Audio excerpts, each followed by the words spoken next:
Hi, this is Dave, and we are listening to Linux for Everyone in the United Kingdom. Welcome home.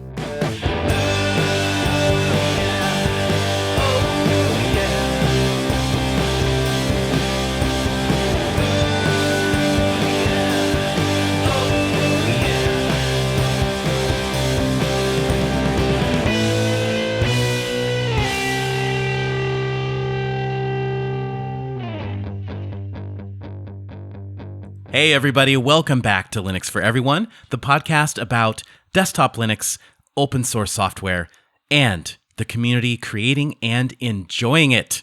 My name's Jason Evangelo. Welcome to episode 22, the last episode of 2019. As I sit down to record this, it is Monday, December 23rd, and I have survived Christmas. Now, you might be asking, how is that possible? Well, it's become tradition over the last few years that we do a fake Christmas around the 21st or 22nd of December. And that is basically just to allow our family to all be here in the same place at the same time, celebrating together, enjoying each other's company without having to juggle crazy work schedules or anything like that. And it has just kind of been a tradition that has stuck. This year, it's actually a good thing that we had our fake Christmas when we did, because Lana and I will be on vacation until January 7th, which means the show will be on a break as well. However, the Linux for Everyone Telegram group never sleeps and never goes on vacation. So if you haven't jumped into that community yet, I really encourage you to. It's a great way to pass the time over the holiday break with some really, really cool people. A link, of course, will be in the show notes at linux4everyone.com, or you can search Telegram for that same name, Linux4everyone. If you happen to be searching for ways to decrease your productivity and lose, minutes or hours of your day in the terminal, then the discovery of the week is just for you. I was 13 or 14 years old when Nintendo released the first Game Boy. And the first game that I had with that first Game Boy was, of course, the game everybody had at the time. It was Tetris. And oh my God, I spent so many hours just lost in that game. I would hide the Game Boy under my pillow at night, go to bed and sneak that out a few minutes later. And I had a little, some kind of light attachment so that I could play it in the dark in my bedroom. Anyway, I've just always been a fan of Tetris because I think it's the first game that I ever played, and maybe the first game that was ever created, that really embraced that easy to learn, difficult to master approach. Well, hey, if you like using Terminal and you don't like necessarily being productive, did you know that you can play Tetris in Terminal? I didn't know this until just last week when someone in our Telegram community brought up something called TENT, which stands for Tetris in Terminal. After doing a bit of research, this was originally released, I think back in 2009, and it is as easy as, if you're on Ubuntu, sudo apt install tent, T-I-N-T. There's not a lot to discuss here. It's a Tetris clone in the terminal. Just like classic Tetris, you choose which level to start, and you go from there. But there's a newer one by a developer named Sam Tay, and he has an open source ASCII implementation of Tetris that is just a little bit better because you can see the drop shadows, which indicate where your Tetris block will fall, and it's kind of organized into a grid too. It makes dialing in where you want your pieces to go a lot easier. That one's not quite as easy to install, unfortunately. I wish someone would turn this into a snap. Alan Pope, you listening? Snap, please. Or Flatpak. But for now, it is just a precompiled binary, which of course means you have to download it, give it permission to run, and then browse to it in a terminal and fire it up. But both of these are just such a great time sink. Whether that's a good or bad thing, I will leave for you to decide.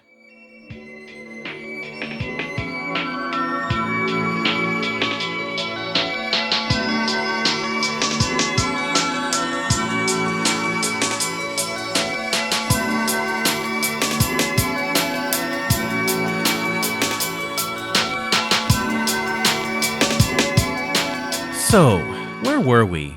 In episode 21, I started a countdown of sorts, revisiting all of the things that I learned about Linux and the various discoveries that really made an impact on me this year.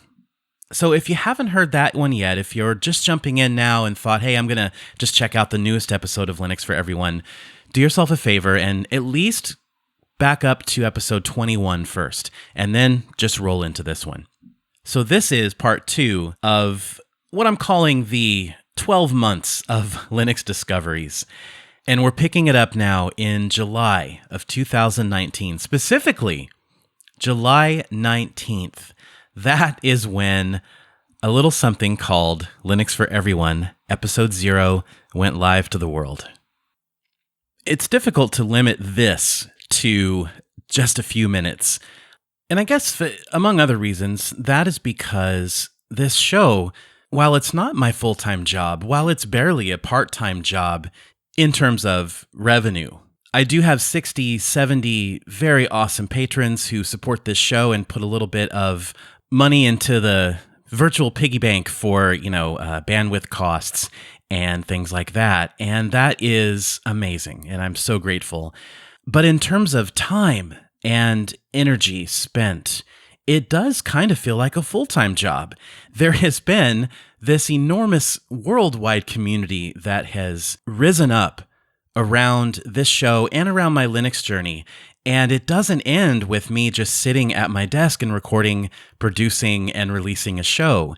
It continues on a day-to-day basis on Telegram and Mastodon and email and in real life, and it's quite a beast. It's quite an amazing, fun, rewarding beast. I never would have dreamed that after less than 6 months, I would have nearly 100,000 downloads of the show, plus an additional 1,500 subscribers on the YouTube channel, and it just blows me away, you guys. It just blows me away. Anyway, I started this show for many reasons. The primary one was that I wanted to have something that I had 100% creative control and ownership of this thing that I wanted to create. And it would let me more proactively engage with the community and build the community, not just audience to podcaster avenue, but a community that engaged with each other as well. And that's one of the most incredible, rewarding things that I've seen spring out of this show, is that it's not just people talking to me. It's not just me talking to other people. It's people talking to each other and making friends and coming together, sharing their hobbies, their interests, their struggles, their cup of coffee in the morning on Telegram. That is a thing that we do. Hey, it's coffee time. Here's what I'm drinking. It's a worldwide community of friends that formed around a common thing, but it has really grown well beyond that. And I think that once most people reach this point, they would feel really satisfied. And I did. Don't get me wrong. I really did, and I really do. But to add, more icing on top of the cake, a couple months after the show launched, I got to attach my community to an even bigger, wider-reaching community with Destination Linux Network. So I just want to thank Michael and Zeb and Noah and Ryan, not just for getting me on board and believing in what I'm doing, but for constantly striving to increase the reach of Linux in general and increase the awareness of having such a friendly, global, and accepting community. It's refreshing to know that whatever you're doing regarding Linux, whether you are having the worst time and trying to overcome all of these issues, or whether you're having the time of your life, that you're not alone. All right, last but certainly not least, I have to give a very warm thank you to every special guest that has been on this show since July. And I've been humbled to have some of these people. These people have taken 2 or 3 hours out of their day to just join me and talk about what they love and give the world their unique perspective on things. So Daniel Foray from Elementary OS, Barton George of Dell's Project Sputnik, Chris from Chris Titus Tech, Christopher Scott of Microsoft, Connor Murphy from the Linux Lads podcast, a very talented indie game developer, Zappa, Carl Rochelle and Kate Hazen of System76, Jeremy White, the CEO of Codeweavers, Liam Daw from Gaming on Linux, Artyom Zorin of Zorin OS, Michael, Zeb, and Ryan from Destination Linux, and of course, the coolest person of them all, I'm a little biased though, my wife Lana, for joining me on an episode and taking the Linux journey right alongside me. As far as what to expect in 2020, I've got a lot planned. I just need more time to actually execute it all. But definitely many more special guests, more new segments, more game nights, and in general, just getting the community even more involved than you guys have been already. So stay tuned, stay subscribed, and stay in touch. In August, I had the opportunity to talk with a one-man indie development studio who has a philosophy of putting Linux first with his games. And that man is Zappa, and his studio is Bearded Giant Games. The most recent release is Space Mercs. And his development of Space Mercs brought to light a lot of really interesting revelations about creating games for Linux. Here's what really blew my mind.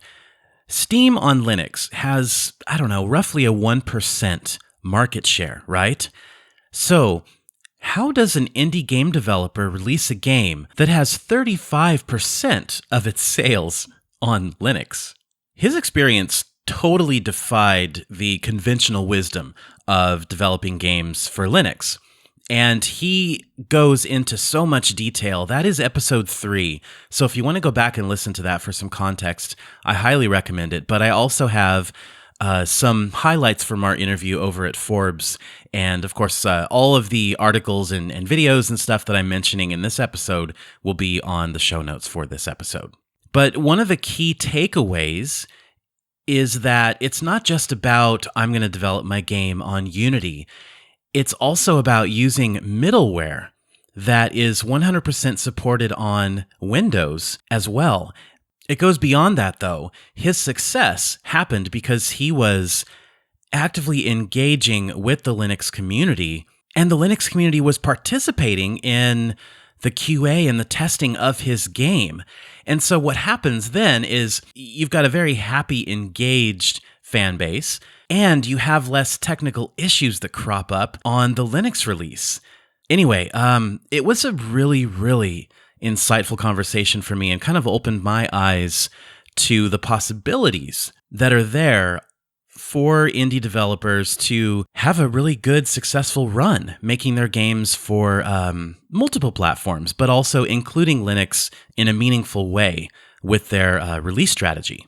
Now, back in August, Zappa told me that he is very, very close to being able to survive, to live on just the income that he's making from Linux, and he's hoping that down the road he can create Linux-only games. So he is someone to keep an eye on, and the studio once again is Bearded Giant Games. September was an interesting month because it was, for me, less about discoveries and learning and more about things that we're developing in the Linux ecosystem, and I think things that will push the Linux ecosystem forward. Now, both of these are very divisive because they involve Microsoft and they involve Huawei and Deepin. Of course, in my admittedly pragmatic view of the world, I think that these are positives. Now, in September, a Linux advocate working inside Microsoft named Christopher Scott came across my radar, and he has been championing various Microsoft services and products on Linux. And one of his first successful stories centered around Microsoft Teams for Linux. And it was finally announced that Microsoft would be developing a native Linux client for Teams. And this is important because that client actually got released in sort of a public preview state earlier this month in December 2019. And the way that Microsoft phrased their announcement made it pretty clear that Teams is going to be the first Microsoft 365 product being launched on Linux. Christopher Scott is also championing things like Office itself and like OneDrive and like the full-fat Visual Studio. The bottom line for me is I think that in 2020 and through 2021, we're going to see a convergence of support coming from Microsoft into the Linux ecosystem. And I think that's going to benefit awareness of Linux itself. And I think that it could be a big win for a lot of businesses and organizations as well. Anyway, if you missed the episode with Christopher Scott, I do encourage you to listen to it because this guy is very driven in what he's trying to do for Linux. And at the same time, he's very direct about some of the criticisms he has for the company that he works for. And he does this in a delicate political way, but it's effective. And my chat with him was really awesome. So definitely check it out. Link will be in the show notes, of course, at linux4everyone.com. Now, adding to this whole theme is the fact that in September, Huawei also started selling select MateBook laptops with Deepin pre-installed. And I'm not going to get into the spyware or not arguments. I'm not going to get into the politics, the economics, the blacklist, any of that stuff. I view this news as, again, a positive for Linux because gradually we're going to start seeing an influential corporation like Huawei selling a very premium brand of laptop with a very beautiful Linux distribution. And if this is successful and embraced in China, I am confident that they are going to extend this out to Europe and other regions. And look, I just think that when you have any major OEM selling Linux alongside Microsoft Windows as a viable alternative, as one that they're actively promoting and selling that premium laptop for a little bit less money, I think that is a great thing for awareness of Linux itself. So regardless of your stance towards Huawei or towards Deepin, I covered this in a positive light because I just want to see Linux grow. So now we come to the last 3 months of the year. And in hindsight, it actually unfolded like a season-long story arc on a Netflix series. More specifically, one of those narratives where the viewer kind of has a clue what's going to happen to the character way before the character realizes that it's going to happen. Well, my little story arc started with Peppermint 10. Something I had been wanting to do all year was pick up a ridiculously ultra-budget, crappy laptop, and we're talking under $200, and see how the Windows experience on that laptop compared with a Linux experience. And I finally got the opportunity to play with one of these devices, and it was the Asus VivoBook E203M. And this is a little Intel dual-core laptop with 4 gigs of RAM and a 64 gigabyte flash storage. This is the kind of laptop where if you want to multitask on Windows, it's going to do that with the enthusiasm of a drunk snail. And Zebedee Boss from Destination Linux, he said, you really have to put Peppermint 10 on this laptop. Not only is it going to be perfect for you, but it's going to make for a great comparison to Windows. But I have to be honest with you, I was hesitant for a few different reasons. And I think the biggest reason was that Peppermint 10, while being based on Ubuntu, runs on the LXDE desktop environment. I had never used it. And it's not a desktop that you hear a lot of Linux podcasts or press really talking about. It really just hasn't infiltrated headlines and discussions like GNOME or KDE or even XFCE. It's one of those desktops that is meant to run on older hardware, so that's a plus. But the side effect, kind of like XFCE in many cases, is that, man, it just does not look very good out of the box.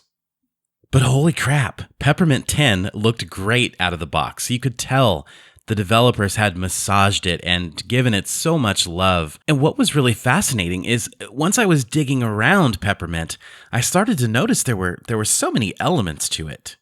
toss in this window manager and toss in these two package managers and take a few elements from XFCE and a few elements from here and there. Zeb actually described it as a Frankenstein OS. And maybe that's something that would turn a lot of people off and say, oh, that sounds really disjointed and sloppy. Now, the results of this comparison between Windows 10 and Peppermint 10 on a super ultra budget, low-end laptop will not surprise you. If you want to learn more about it, of course, there is a companion article over at Forbes and a companion podcast for this topic with Zeb. What I really didn't discuss publicly, though, was how confused I became after my experience with Peppermint 10. It was so good that I obviously left it on the Asus laptop, and I also installed it over Pop! OS and Ubuntu on my much higher end Dell XPS 13 because not only did it have snappier performance than both of those distros, but it drastically extended the battery life of that machine, and that's kind of like my holy grail. It confused me because I've been on this journey, this search, this hunt for, a forever distro. And that has been kind of driving the things that I explore and the things that I write about and the things that I talk about, trying to find this perfect solution that can run across all of my machines.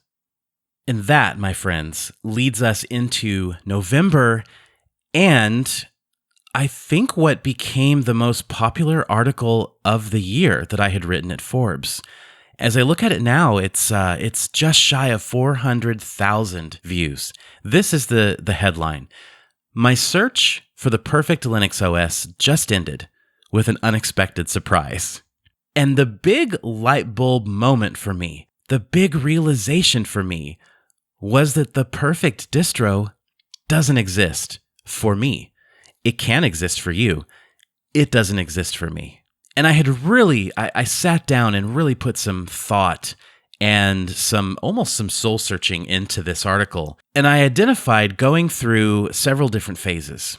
I started with the Ubuntu phase. It was my doorway into Linux, and it remained my distro of choice for, 6 to 8 months maybe. And then that's when the personal curiosity took over, though. What else is out there? What other combinations of distros and desktop environments and package managers can I play with?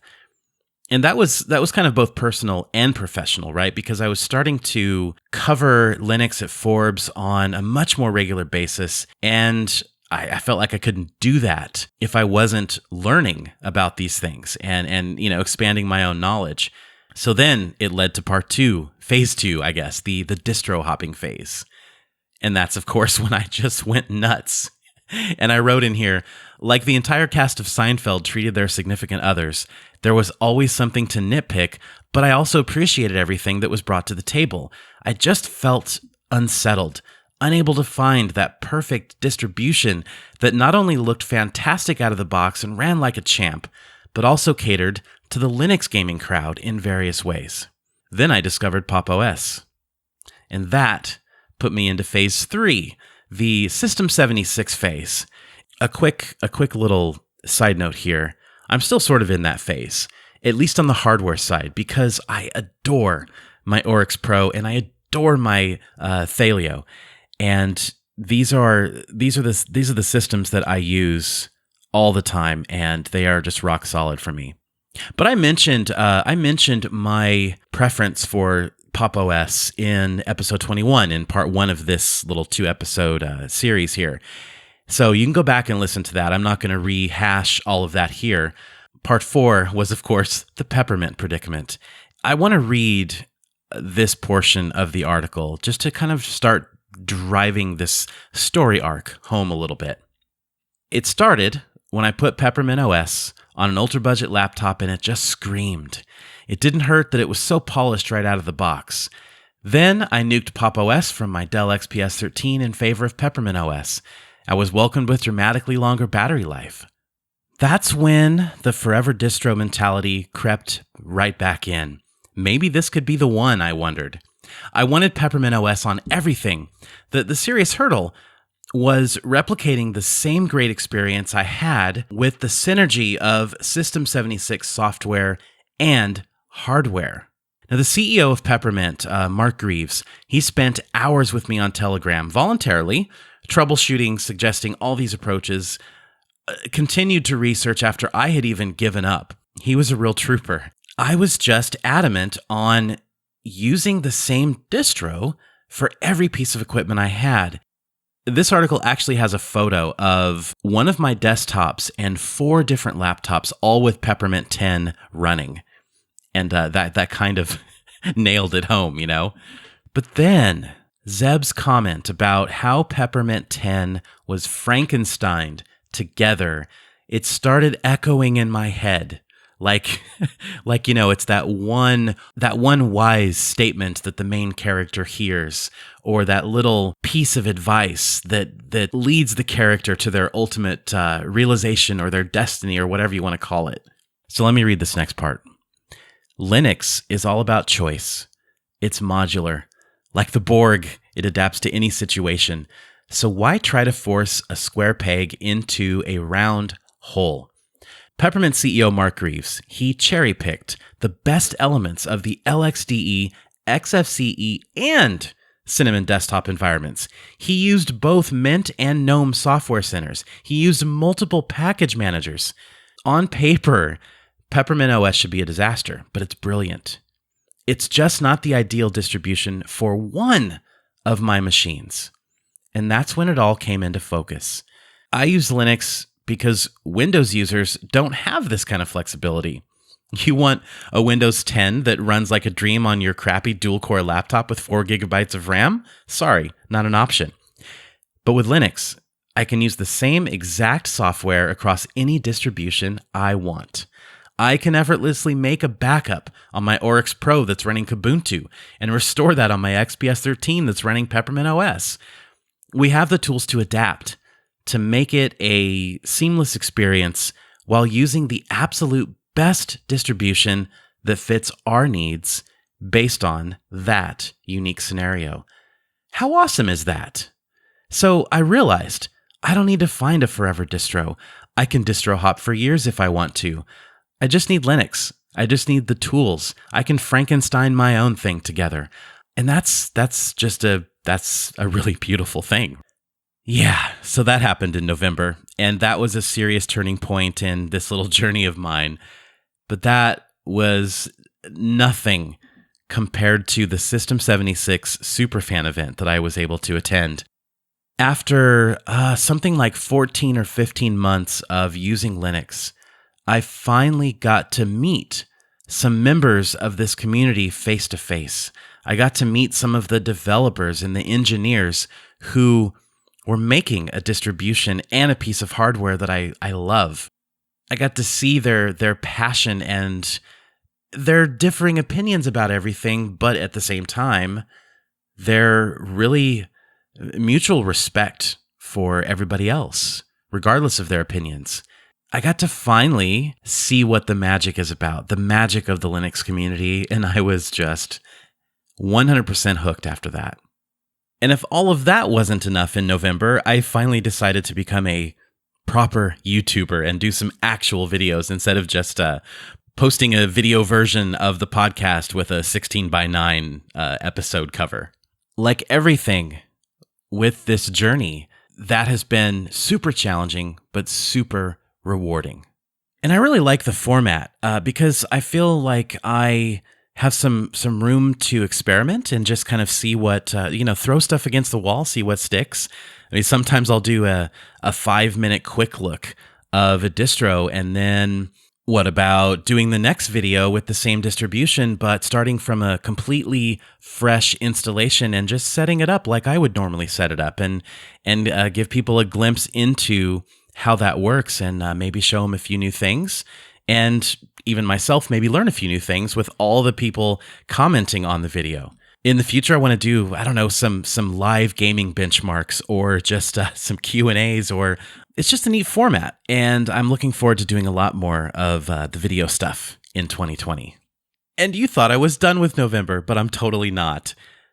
To cap that month, I had my wife join me on episode 19 and tell me about her Linux origin story, which, spoiler if you haven't heard it, was way, way before mine ever started.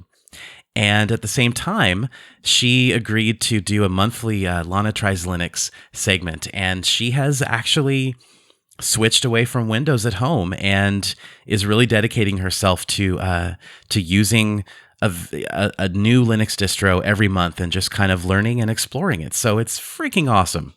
November was pretty cool. And I had a birthday. I had a birthday too. So yeah, wow. I could stop there. I really could stop there because it does make December feel really anticlimactic in a way. But December was still terrific. In December, I finally got to play with an old 2013 MacBook Pro that I had sitting in my mom's garage in the States, and I brought that home and rediscovered my love for the older, solid, quality Mac hardware, and reconnected with Elementary OS, which just felt so perfect on Mac hardware, especially if you're used to that desktop paradigm and that kind of workflow and elegance in your OS. And that, of course, took me down another rabbit hole because isn't this the recurring theme of Linux for Everyone is, oh, this is cool, I have to try everything now. So, I installed a bunch of different distributions on the Mac. That was just a really fun experience, was able to make a video out of that and write a sort of guide over on Forbes, and had tons of people coming out of the woodwork going, oh man, I just revived my 2011 iMac or my 2009 MacBook Pro. And I love stories like that. I love when people react to just something that I was curious about, and it ends up helping them. So that brings us to the end of 2019, 12 months of discoveries, of learning, of highlights, and lessons. And the biggest lesson of all that I want to leave you with is this. Linux is about creating and enjoying those creations. Linux is about learning, and it's about teaching those who want to learn. It's about discovering something new around every corner, and it's about being perfectly comfortable with what you have. It's about joining a community or creating one from nothing. It's about you, and it's about me. So as we all head into a new decade and a new year, let's keep all that in mind. Let's respect the choices that everybody makes. Let's be receptive to change, but not try to force change on someone else. And let's really just appreciate for a minute that whatever component of Linux that someone's using, I don't care what it is, the colors of their terminal window, the package manager that they use, the window manager, whatever. Let's appreciate the fact that that probably brings them a lot of joy, and that's really cool. All right, my friends, I need to wrap this up so that I can go on vacation and have a little bit of R&R in a beautiful new country. Before I say goodbye for this year, I want to do something a little different. I know I haven't given you a new song from the source in a while, and that's because they're difficult to find, if I'm being completely honest. Finding a good song, a quality song that is made on Linux, it's just, I have no doubt that they're out there. I don't think there's a limitless supply out there, but I know that there are musicians and very talented people working on it, and it's just it's a lot of effort to find them. So I'm going to ask you guys a favor. If you come across any musicians creating songs, composing music with open source software, or doing it on a Linux distribution, please point them in my direction. In the meantime, I thought it would be fun to share the full version of the theme song that you hear at the beginning of this show. I don't think I've ever done this. I think I did this on a couple live streams, but there weren't a lot of people listening to that. So we're going to make it official. The song is called Brain Dead, and the music was written by my friend Jerry Morrison, who is actually contributing more music to some very special, let's just call them Linux marketing projects. Okay? I'll throw that little teaser out there. We're going to talk a lot more about that in the new year as well. Jerry is super talented, and you're going to be hearing more from him. Anyway, Jerry handled the music, and he even wrote the lyric to this song, and I contributed the vocals. So we collaborated on this tune, and it's one of my favorite songs that I've ever worked on. Jerry and I have expressed our intent to work on more music together, and we've expressed our intent to do it on Linux. So that is another one of the many ambitious goals that I have for 2020. However, this song was recorded and produced on a Mac. So there you go. But it's a great song, and I wanted to share it with you guys. So I hope you enjoy it, and I hope you enjoy your holiday, and I hope you guys have a successful and sane and prosperous 2020. I will see you in a few weeks, and until we speak again, take care, and take care of each other. Innocent.